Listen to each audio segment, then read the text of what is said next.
Hi hello नमस्कार माझ्या गोड ताईंनो, कशा आहात सगळ्या. मी सरिता आणि खूप मनापासून स्वागत आहे तुम्हाला सगळ्यांचं पुन्हा एकदा आपल्या एका नवीन व्हिडिओमध्ये आणि श्रीजुत सरितावरती. तर हा जो व्हिडिओ आहे तो ऑलरेडी अपलोड झालेला आहे, जो की आज आपण कंटेंट घेऊन आलेलो आहोत. जो विषय आहे, जो मुद्दा आहे आजच्या व्हिडिओतला, तो ऑलरेडी आपल्या चॅनलवरती अपलोड झालेला आहे. पण बऱ्याच ताई आपल्या चॅनलवरती आपल्या फॅमिलीमध्ये नवीन जॉईन झालेल्या आहेत, तर त्यांच्यासाठी हा व्हिडिओ आहे. तुम्ही सुद्धा पाहिलात तरी काही हरकत नाही, नाही का, कारण तुम्ही पाहू नये असं काही नाही. तर आज आपण पाहणार आहोत तयार ब्लाऊज जे असतं क्लायंटने आणून दिलेलं, त्याच्यावरती मापं कशी घ्यायची, अंगावरून मापं कशी घ्यायची, ब्लाऊजवरून मापं कशी घ्यायची, हे ऑलरेडी आपण चॅनलमध्ये व्हिडिओ अपलोड केलेले आहेत. पण बऱ्याच ताई पुन्हा पुन्हा कमेंट करतात की ताई मला ब्लाऊजवरून माप घेऊन दाखवा, मोठी साईज असेल ब्लाऊजची आणि क्लायंटने जर ब्लाऊज आणून दिलं तर ते कसं मेजरमेंट घ्यायचं, त्यांच्यासाठी हा व्हिडिओ स्पेशल आज म्हणतं चला करूया. कारण हे आणायचे माझ्याकडे 44 साईजचा ब्लाऊज आलेला आहे आणि 44 साईजमध्ये डीप गळा असल्यानंतर शोल्डर किती घ्यायचं, बंद गळा असल्यानंतर शोल्डरचा पार्ट वेगळा असतो. सो डीप गळा पुढे आहे, डीप गळा पाठीमागे आहे आणि या सगळ्यासाठी शोल्डर, मुंडा, सगळ्या गोष्टी कशा घ्यायच्या ह्या सविस्तर आज आपण पाहणार आहोत. तर हे ब्लाऊज जे आहे ते मी बघा सरळ इथे पकडलेलं आहे आणि इथे हुक जे आहे ते मी लावून घेतलेले आहेत. आता हे 3 हुकमध्ये 3-4 हुक मी लावलेले आहेत, सगळे लावला तरीही चालेल.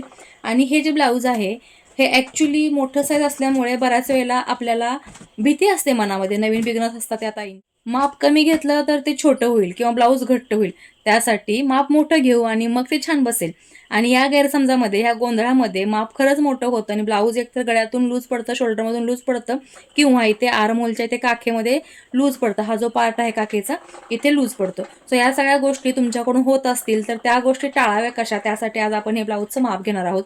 तर ब्लाऊजचं माप घेताना सगळ्यात अगोदर मी तुम्हाला काय सांगणार आहे बघा. ब्लाऊज सरळ माप घेऊ शकता, ब्लाऊज उलट्यावरती माप घेऊ शकता, प्रत्येकाची पद्धत वेगळी असते. आता सरळ सोपा आणि अगदी इझी पद्धतीने जे होईल ते मी तुम्हाला सांगण्याचा प्रयत्न नेमकाच करते आणि नेहमी करते. तर सगळ्यात अगोदर ब्लाऊजला मी हुक लावून घेतलेले आहेत आणि हा ब्लाऊज आपल्याला उलटा टाकायचा आहे या पद्धतीने. आता ही माझी माप घेण्याची पद्धत आहे, तुमची पद्धत वेगळी असू शकते, पण मागे पुढे जरी झालं तरी सुद्धा माप आपलं एकच येणार आहे ना, मापामध्ये त्याचं काही वेगळं होणार नाही किंवा वेगळा काही प्रकार घडणार नाही माप घेताना. सो तुम्ही अगोदर उंची घेत असाल किंवा कंबर घेत असाल, छाती घेत असाल, किंवा मी अगोदर तुम्हाला छाती किती आहे सांगितली, कंबर किती आहे सांगितली, शोल्डर किती आहे सांगितली, जरी आपण मागे पुढे वेगवेगळ्या पार्ट्सचे माप घेतले तरी सुद्धा ब्लाऊजचं माप एकंदरीत सेम असतं. काय काय घ्यावं लागतं ते सगळं तुम्हाला अगोदर सांगते. ब्लाऊजची उंची घ्यावी लागते, ब्लाऊजची छाती किती आहे ती घ्यावी लागते, कंबर किती आहे ती घ्यावी लागते, त्यानंतर गळा किती आहे ते घ्यावा लागतो, मुंडा किती आहे ते घ्यावा लागतो, गळ्याची रुंदी, गळ्याची उंची, स्लीव्ज आणि बाही घेतल्यानंतर दंडघेर, ह्या मेन गोष्टी आहेत. त्या आपल्याला आज मेन गोष्टीच प्रॉपर माप घेताना लक्षात याव्या, किंवा चुकतं कुठं नेमकं तुमचं हे तुमच्या लक्षात आज येणार आहे. त्यासाठी बघा सगळ्यात अगोदर मी ब्लाऊजला हुक लावलेले आहेत आणि पाठीमागचा पार्ट आहे तो इथे वरती ठेवून घेतलेला आहे, म्हणजे आपल्याला ब्लाऊजची उंची यावरती मोजायची आहे. आता उंची मोजण्यासाठी किंवा माप घेण्यासाठी आपल्याला काय लागणार आहे, तर सगळ्यात अगोदर टेप लागणार आहे. सो टेप आपल्याला, आता टेप सुद्धा तुम्हाला माहीत नसेल तर सांगते. हा जो इथे छोटी पट्टी लावलेली आहे एंडिंगला आणि इथून एक जी सुरुवात झालेली आहे इथून मी मोजतीये, हे इंच असतात, म्हणजे हे 0 आहे, 0 पासून इथे हे 1 इंच होतं. पुन्हा ह्या ज्या लाईन आहे त्याच्यामध्ये 1 इंच पॉईंट 1 लाईन होतं, सेंटीमीटर 2 सेंटीमीटर म्हटलं की तो पाव इंच होतो, पुन्हा 2 सेंटीमीटर म्हटलं की तो अर्धा इंच होतो, मग 1.25 इंच, अर्धा इंच, पावणे 2 इंच, 2 इंच, असा हा टेपचा मोजण्याचा पद्धत आहे किंवा रूल आहे. आणि या साईडनं जिकडनं स्टीलची पट्टी लांबडी आहे तिथून जर तुम्हाला टेप मोजायचा असेल तरी तो तुम्ही या साईडनं घेऊ शकता. हा येलो कलरचा पार्ट आहे आणि इकडे व्हाईट कलरचा पार्ट आहे. येलो कलरचा पार्ट आहे, इथून तुम्ही सरळ लावला तरी सुद्धा तेवढं तितकंच इंच येणार आहे. फक्त इथून काय फरक आहे, इथे आपल्याला सेंटीमीटरमध्ये माप दिलेलं आहे, हे जे सेंटीमीटर आहे ते आपल्याला इथे माप दिलेलं आहे. पण मी तुम्हाला म्हणेल की टेपची ही बाजू आहे, इकडून तुम्ही मेजरमेंट घ्यायला शिका आणि सवय करा. तर आपण आता टेपच्या या साईडकडून मेजरमेंट घेणार आहोत. मेजरमेंट घेताना बघा सगळ्यात अगोदर काय करायचं आहे, हा जो पार्ट आहे इथून आपल्याला शोल्डर जे आहे ती आपली ही सेंटर येते. सो या शोल्डरच्या सेंटरपासून आपल्याला टेप पकडायचा आहे असा या पद्धतीने, आणि तो इथपर्यंत कमरेच्या या पार्टपर्यंत घ्यायचा आहे, म्हणजे जिथे टक्स आहे आपली प्रॉपर त्या लाईनला आपल्याला त्या लेवलला टेप पकडायचा आहे, म्हणजे इथं यांची उंची आपल्याला परफेक्ट मिळते ब्लाऊजची. आता इथे या ब्लाऊजची उंची किती आहे बघा, 15 इंचावरती परफेक्ट टेप इथे आलेला आहे. सो 15 इंच झाली ब्लाऊजची तयार उंची. आता जे काही माप आहे ते आपण तयार घेतो. तयार माप घेतल्यानंतर त्या मापामध्ये जे काही मार्जिंग आहे किंवा शिलाईला जे लागणार आहे ते आपण कटिंगच्या वेळेला करतो. तो आपण कटिंगचा नेक्स्ट व्हिडिओ पाहणार आहोत. पण सगळ्यात अगोदर ब्लाऊज जे आहे प्रॉपर माप जे आहे तयार ब्लाऊजचं ते आपण घेतो. बऱ्याच वेळेला मेजरमेंट घेताना मला हा अनुभव आलेला आहे की मी जर 36 साईजच्या क्लायंटचं माप घेत असेल ब्लाऊजचं, तर 36 मी जर 36 वरती टेप जर पकडला, समजा की हा पण टेप पकडला, असा हा 36 इथे जर माप आलं, मी जर असा टेप राऊंड पकडला, तर क्लाइंट मला म्हणतं ये तयार रहेगा ना, इससे ज़्यादा नहीं होगा ना, इसमें मार्जिंग नहीं लोगे ना आप, इसमें सिलाई पकडोगे क्या. म्हणजे हे सुद्धा प्रश्न खूप असतात क्लाइंटला. त्याच्यामुळे जे मी हे माप घेते हे तयार ब्लाऊजचं माप आहे. परफेक्शनमध्ये आपल्याला हे फक्त तयार ब्लाऊजचं माप आहे. याच्यामध्ये तुम्हाला कटिंग करताना प्लस जे काय आहे ते करायचं आहे. आता प्लस काय काय करायला लागतं ते मी तुम्हाला पुढे जाऊन सांगणारच आहे. तर सगळ्यात अगोदर आपण काय घेतलं, ब्लाऊजची उंची घेतली. इथे आपल्याला कुठेही ब्लाऊज बघा ओढायला लागत नाही किंवा खेचायला लागत नाही. शोल्डर टू टक्स पॉईंटच्या इथे आपल्याला ही टेपची लांबी पकडायची आहे. हे झालं 15 इंच, म्हणजे आपल्या ब्लाऊजची उंची किती झाली, 15 इंच झाली. त्यानंतर आता आपल्याला हा ब्लाऊज सरळ करायचा आहे या साईडला, आणि आता या साईडला हा ब्लाऊज केल्यानंतर आपल्याला इथे ब्लाऊजची चेस्ट आहे ती मोजायची आहे. आता चेस्ट मोजताना सुद्धा तुम्ही या पद्धतीने ब्लाऊज टाकू शकता. तुम्हाला कॅमेऱ्यात दिसावं त्यासाठी मी असं ठेवू शकते किंवा हे असंही ठेवू शकते, पण तुम्हाला अजून छान परफेक्शनमध्ये दिसावं त्यासाठी मी हा ब्लाऊज असा फिरवते. आता हुक लावलेला ब्लाऊज आहे, हा 4 टक्स आहे. कटोरी असो प्रिन्सेस असो, आपल्याला हुक लावून या पद्धतीने ब्लाऊज घ्यायचा आहे. आणि या टोकावरती आता आपल्याला टेप पकडायचा आहे. जी की आपली ही टोक आहे, चेस्टची शिलाई आहे, तिथून आपल्याला इथपर्यंत हा टोक पकडायचा आहे टेपचं. हलकंसं खेचायचं आहे, अजिबात जास्त न खेचता हलकंसं खेचायचं आहे. आणि इथे याची उंची किती होते, 22 इंच. हे बघा बरोबर 22 वरती इथे मी बोट ठेवतेय, इथे ही शिलाई येते फिटिंगची. आता हेच जर जास्त खेचलात तुम्ही तर इथे बघा 23 सुद्धा येऊ शकतं. हे बघा जास्त ब्लाऊज स्ट्रेच केल्यानंतर हे माप तुमचं 23 सुद्धा येऊ शकतं. आता 23 येते म्हणजे याचा गळा 23 येते म्हणजे याचा अर्थ आता ही 46 ची चेस्ट साईज नाही बरं का. आता हे 23 काय ते तुम्हाला सांगतेय. इथे मी स्ट्रेच केल्यानंतर बघा गळ्याचा शेप पाहताय खूप खेचला गेलाय. हे बघा इकडे पूर्ण खेचला गेलाय, त्यामुळे ते 1 इंच वाढ येते. त्यामुळे आपला गळा जो आहे प्रॉपर असा जो शेप आहे त्या शेपमध्ये गळा राहायला पाहिजे. आणि मग आपण माप घ्यायचं आहे, मग आपल्याला एक्झॅक्टली माप मिळतं. हे बघा हलकंसं स्ट्रेच केल्यानंतर आपल्याला हे 22चं माप मिळते. म्हणजे आपल्या ब्लाऊजची साईज काय आहे, 22च्या डबल 44 इंच येतं. नेहमी आपण माप मोजताना ब्लाऊजवरती अर्ध माप मोजतो, म्हणजे जी काही साईज आहे त्याच्या निम्म. आता हे 22 आलं तर आपल्याला हे 22 तुम्ही मग ते लिहिताना तुमची पद्धत 22 लिहा किंवा 44 लिहा, ते एकच होतं. त्यानंतर आपल्याला कंबर याच पद्धतीने मोजायची आहे. सरळ ब्लाऊज ठेवायचा आहे, हुकाला हुक लावायचा आहे आणि या पद्धतीने कंबर मोजायची आहे. हे पहा कंबर मोजताना हुक लावलेला आहे त्याच्यामुळे कंबर तुमची इकडे तिकडे कमी जास्त होणार नाही. हे पहा कंबर किती येते, 19.5 इंच. या टोकापासून या टोकापर्यंत मी ह्याला स्ट्रेच करून खेचून घेतलेला आहे. कंबर खेचून घेऊ शकता, इतकी चेस्टची बाजू खेचली जाणार नाही, हे लक्षात ठेवा. कंबर खेचली जाऊ शकते, कंबर स्ट्रेच होऊ शकते, कारण इथे डीपमध्ये कट नाही, गळा इथपर्यंत नाही. सो कंबर आपण स्ट्रेच करून खेचून घेऊ शकतो. त्यामुळे कंबर बघायला येते 19.5 इंच. आता ही शिलाई आणि ही शिलाई कुठेही हललेली नाही, परफेक्टमध्येच कंबर आपली आलेली आहे. बऱ्याच वेळेला इथे हा गॅप पडतो, मोठी साईज असेल ना तर इथे हा गॅप पडतो. त्यासाठी तुम्हाला टक्स पॉईंट जो आहे तो प्रॉपर आपला इथे लक्ष ठेवून कटिंगच्या वेळेला मार्जिंग द्यायचं आहे. ते तुम्हाला पुढे जाऊन मी सांगणारच आहे, जेव्हा आपण कटिंगचा हा व्हिडिओ पाहू त्यावेळेला. तुम्हाला हे 3 माप लक्षात आले, पुढचे हे 2 आणि उंची आपली 15 इंच आहे, छाती आपली 22 इंच आहे निम्मी, म्हणजे 44च्या निम्मी 22, आणि कंबर जी आहे ती आपली 39 इंच आहे, त्याची निम्मी आपण 19.5 इंच पकडलेली आहे. ही 3 मापं तुमची महत्वाची झाली. आता नेक्स्ट माप कुठे येतं ते पाहते. हे बघा आता नेक्स्ट माप कुठे येतं ते पाहूया. हा आपला जो गळा आहे तो, शोल्डर, ह्या सगळ्या गोष्टी आता मॅटर करतात. आता ह्याचा पुढचा गळा गोलमध्ये आहे, हा डीप किती आहे ते पाहायचं आहे. तर पुन्हा शोल्डरच्या इथून आपल्याला हा टोक आहे इथे टेप पकडायचा आहे आणि प्रॉपर आपल्याला इथे लेवल देऊन गळा चेक करायचा आहे. तर गळ्याची पट्टीची, हा जो पट्टीचा पॉईंट आहे तो आणि आपल्या टेपच्या लेवलचा पॉईंट चेक करायचा आहे. म्हणजे तुम्ही जर पट्टी लावाल तर या पद्धतीने बघा इथे पट्टी लागते बरोबर. आता इथे काहीतरी हे आहे सोबत लाकडाचं, तेच मी घेते तुम्हाला दाखवण्यासाठी. पण असा जरी टेप पकडलात सरळ रेषेमध्ये तरी सुद्धा वरून इथे 7 इंचावरती येतोय. म्हणजे आपल्या गळ्याची उंची किती आहे किंवा लांबी किती आहे पुढच्या गळ्याची, तर ती आहे 7 इंच. आता बऱ्याच वेळेला मी बऱ्याच ठिकाणी टेलर असं मोजताना पाहतो हे असे टेलर सुद्धा मोजतात. इथे किती येते 8.5 इंच.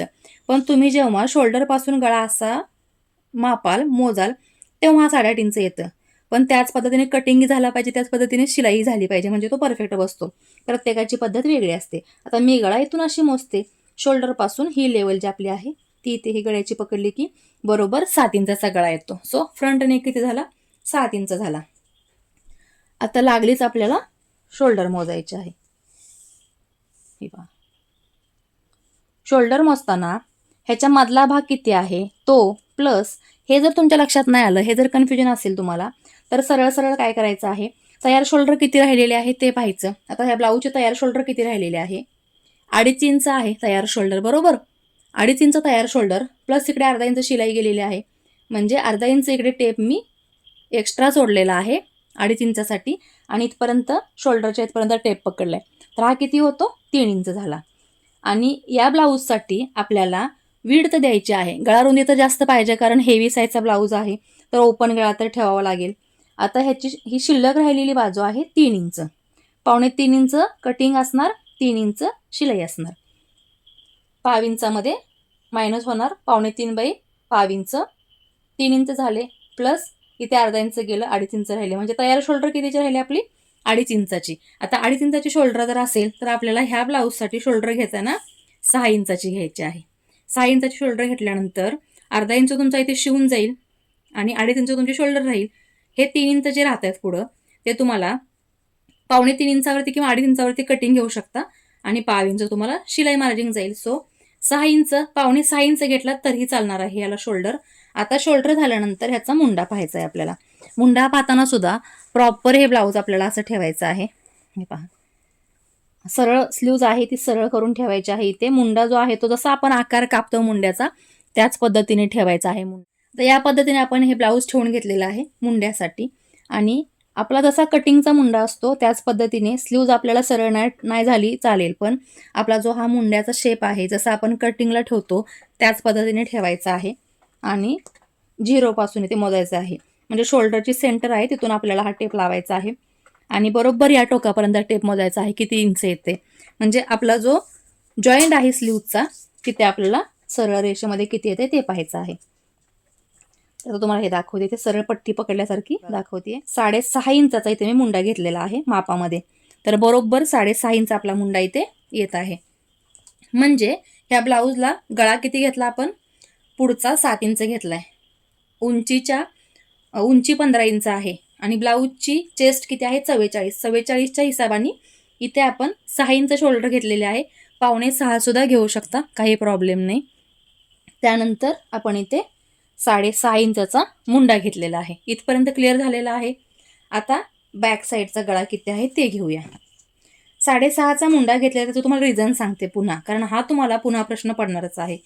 हेवी चेस्ट साईजमध्ये दंड मोठे असतील तर मुंडा आपला इथे घट्ट होऊ नये. इथे आता बघा किती येते असं मोजल्यानंतर इथून मी हे शोल्डरपासून मोजतीये, इथे खेचून घेतलंय, तर 10 इंचाचा हा आर्म होलचा गोलाई, म्हणजे पूर्ण गोलाई 20 इंच येते, याच्या अर्धी 10 इंच येते. म्हणजे तुम्हाला इथे अजिबात मुंडा घट्ट होणार नाही किंवा लूज होणार नाही, परफेक्शनमध्येच बसणार आहे. आता हे झालं. त्यानंतर आता ब्लाऊजचा आपण गळा किती आहे ते पाहणार आहोत. गळा पाहताना काय करायचं आहे, शोल्डरपासून तुम्हाला पुन्हा तसंच मोजायचं आहे. शोल्डरचा सेंटर पकडायचा आहे आणि मोजायचा आहे. तर इथे गळा किती येतोय, पानगळा दिलेला आहे. ह्या पानगळ्याची जी गळ्याचा पॉईंट आहे तो कुठे येतोय बघायचं. 10 इंचावरती येतोय, बरोबर या रेषेमध्ये 10 इंच येते. असं मोजलात तरीही चाललं, असं 11 इंच येतं. तुमची पद्धत जशी असेल तसं मोजू शकता. मी स्ट्रेट मोजते, सो 10 इंचाचा हा गळा आहे. असं या पद्धतीने तुम्हाला गळा मोजायचा आहे. तर 10 इंच आपला गळा झाला, पाठीमागचा पुढचा 7 इंच आहे. आता राहिलं काय, तर स्लीव्ज किती आहे हे पाहायचं आहे. तर स्लीव्ज मोजताना सुद्धा या पद्धतीने मोजायचे आहे आपल्याला. जिथे आपण स्लीव्ज अटॅच केलेले आहे तिथून या एंडपर्यंत, म्हणजे 6 इंचाची स्लीव्ज आहे. बाही जी आहे ती 6 इंचाची आहे. आणि त्यानंतर इथे बघा दंडघेर जो आपला आहे, आता तो दंडघेर तुम्ही या पद्धतीने स्ट्रेट मोजू शकता. खेचून घ्यायचा आहे, जसे आपण कंबर खेचून घेतो मापाच्या वेळेला तसा दंडघेर सुद्धा खेचून घ्यायचा आहे एकदम स्ट्रेच करून आणि इथे मोजायचा आहे. इथे किती आहे 8.25 इंच दंडघेर येतोय, म्हणजेच हा टोटल 16.5 इंचाचा दंडघेर आहे किंवा बॉटम आहे स्लीव्जचा. आता या पद्धतीने मी तुम्हाला माप सांगितलेलं आहे. पुन्हा एकदा रिवाईज करते की आपण कुठली मापं कशी घेतली ती, म्हणजे तुमच्या पुन्हा एकदा लक्षात येईल. आता हे खूप जुनं माप आहे या क्लायंटचं. आणि हे जे क्लायंट आहे आपलं, हे डॉक्टर क्लायंट आहेत आणि ह्या तब्येतीनं असल्यामुळे ॲक्च्युली यांना कुठला टेलर ब्लाऊज शिवून देताना 1.5 मीटर कपडा मागायचा, 1.5 ते 2.5 मीटर कपडा तुम्हाला लागेलच म्हणायचा. तर त्या आपलं शॉप नवीन झालं 2012-13ला, तेव्हा आपल्याला आल्या होत्या आणि तेव्हा त्यांनी 1.5 मीटर कपडा घेऊनच आल्या होत्या की हा 1.5 मीटर कपडा आहे, मला ब्लाऊज शिवून द्या. माझ्या वहिनीने तुमच्याकडून ब्लाऊज शिवून घेऊन गेल्या होत्या, त्यांनी मला तुमचा रेफरन्स दिलेला आहे. तर त्यांच्या कपड्याकडे पाहून मी म्हटलं, मॅडम तुम्ही एवढा कपडा का आणला? तर त्या म्हणल्या, अहो सगळे टेलर मला असे म्हणतात की जास्त कपडा लागतो. सो म्हटलं ठीक आहे, आता तुमचा कपडा शिल्लक राहील, पण जो काही शिल्लक राहील नंतर तुम्हाला देऊन देईल मी. तेव्हा त्यांना जो मी सिंपल एक ब्लाऊज सिल्कमध्ये शिवून दिला होता, मला आठवते गोल्डन कलरचा शिवलेला त्याने, की बाय चान्स चांगला झाला या टेलरकडे तर आपल्याला हा ब्लाऊज बऱ्याच साड्यांवरती यूज करता येईल या अंदाजाने त्याने दिला होता ब्लाऊज शिवताना प्लॅनिंग करून असा. सो त्यांना तो ब्लाऊज खूप छान बसला आणि गेले कित्येक वर्ष आपले ते क्लायंट आहे, त्यांची वहिनी, त्या स्वतः मॅडम, त्यांची आई, त्यांच्या आईला तरी परफेक्ट ब्लाऊज लागतात, कटोरी ब्लाऊज असतात एकदम परफेक्ट, म्हणजे परफेक्टच लागतात. आता हे तुमच्या लक्षात आलं की ब्लाऊजची मापं कशी घेतली, काय घेतली. पुन्हा एकदा तुमची रिवाईज म्हणून पुन्हा मापं कशी घेतली ते तुम्हाला मी पटकन आणि थोडक्यात सांगणार आहे. सगळ्यात अगोदर ब्लाऊजचे फ्रंट हुक आहे ते लावून घेतलेले आहेत. फ्रंट हुक लावल्यानंतर ब्लाऊजला असा उलटा करायचा आहे आणि बॅक साईडवरून शोल्डर टू टक्स पॉईंट इथे मोजायचं आहे. 15 इंच ब्लाऊजची उंची येते. ही झाली आपल्या ब्लाऊजची उंची 15 इंच. त्यानंतर ब्लाऊजची चेस्ट बघायची आहे. या पद्धतीने आपण चेस्ट मोजू शकतो. हे पहा, ही झाली ब्लाऊजची चेस्ट 22 इंच. त्यानंतर कंबर पण अशीच स्ट्रेट करून मोजायची आहे. 19.5 इंच येते कंबर. त्यानंतर आपण पुढचा गळा मोजलाय. पुढचा गळासुद्धा आपल्याला इथे या रेषेत 7 इंच येतोय. त्यानंतर पाठीमागचा गळा मोजलेला आहे आपण. हे बघा, पाठीमागचा गळा सरळ ब्लाऊज करून बघितलं तर इथे 10 इंचाची रेष येते, म्हणजे पाठीमागचा गळा आपला 10 इंचाचा झाला. त्यानंतर शोल्डर बघायचे आहे आपण. आता शोल्डरचा अंदाज कसा लावायचा, कसे घ्यायचे तुम्हाला सांगते. तयार शोल्डर किती राहिलेले आहे, 2.5 इंच आहे, बरोबर. 2.5 इंच तयार शोल्डर आहे. इकडं अर्धा इंच आपल्याला शिवून गेलेला आहे. आणि पुन्हा आपण इथून जर पाहिलं तर 6 इंचाची ह्या सेंटरला शोल्डर येते ब्लाऊजच्या गळ्याच्या, म्हणजे ह्या ब्लाऊजच्या गळ्यासाठी किंवा प्रॉपर फिटिंगसाठी ह्याला शोल्डर किती घ्यायचे आहे, 12 इंचाची. 12 इंचाचं निम्म 6 इंच होते. त्यानंतर मुंडा बघायचा आहे. मुंडा पाहताना सुद्धा जसं आपण कटिंगला टाकतो मुंडा, त्याच पद्धतीने मुंडा येते सेट करून घ्यायचा आहे. आणि 6.5 वरतीही जॉईंटचा पॉईंट येतोय, म्हणजे 6.5 इंच ह्याचा मुंडा आहे. त्यानंतर बाही मोजताना शोल्डरपासून बाही मोजायची आहे, 6 इंच येते. आणि इकडे दंडघेर मोजायचा आहे, 8.25 इंच येतोय. या पद्धतीने खूप सोप्या प्रकारे आपण इथे हे ब्लाऊजचं मेजरमेंट घेऊ शकतो आणि खूप इझी आहे. तुम्ही सुद्धा शिकाल. एकदा ब्लाऊजचं माप कसं घ्यायचं कळालं की तुम्हाला तुमचे क्लायंट आहेत ते हँडल करायला खूप इझी जाईल. सो आजचा व्हिडिओ तुम्हाला कसा वाटला, ब्लाऊजची मापं आय होप तुम्हाला कळाले असतील कशी घ्यायची, काय घ्यायची. व्हिडिओ आवडला असेल तर लाईक, शेअर आणि सबस्क्राईब असे छान छान व्हिडिओज पाहण्यासाठी. आणि हो, लाईक करायचं विसरलात तर चालेल बरं का, पण शेअर करायचं अजिबात विसरू नका, कारण खरंच गरजू ताईंना ह्या गोष्टीची खूप गरज असते. त्यासाठी शेअर मात्र अगदी आठवणीने करा. सो चला, पुन्हा भेटू अशाच एका छानशा मस्त जबरदस्त व्हिडिओमध्ये. Bye bye.